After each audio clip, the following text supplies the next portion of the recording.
તો વડોદરાની એમએસ યુનિવર્સિટીમાં લાઇટ બંધ રહેતા વિરોધ કરવામાં આવ્યો છે।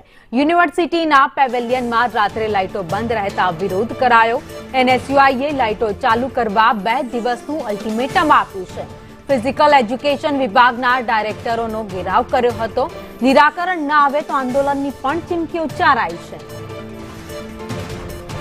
વધુ અપડેટ સાથે સંવાદદાતા કૃણાલ શર્મા અમારી સાથે જોડાઈ ગયા છે। કૃણાલ, એમએસ યુનિવર્સિટી ફરી એકવાર વિવાદમાં, લાઇટો બંધ રહેતા એનએસયુઆઈનો વિરોધ।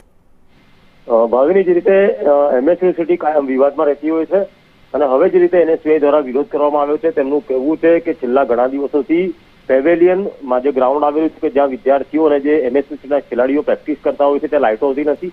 કર્મચારીઓ પણ વહેલા જતા રહે છે લાઇટો બંધ કરીને। તેના કારણે ગત મોડી સાંજે ફિઝિકલ એજ્યુકેશન ડિપાર્ટમેન્ટના ડાયરેક્ટરનો ઘેરાવ કરવામાં આવ્યો હતો। 2 દિવસનું અલ્ટિમેટમ આપવામાં આવ્યું છે અને હજુ પણ જો લાઇટો ચાલુ ન કરાય તો વધુ આંદોલન થશે તેવી ચીમકી પણ ઉચ્ચારાઈ। આભાર માહિતી માટે।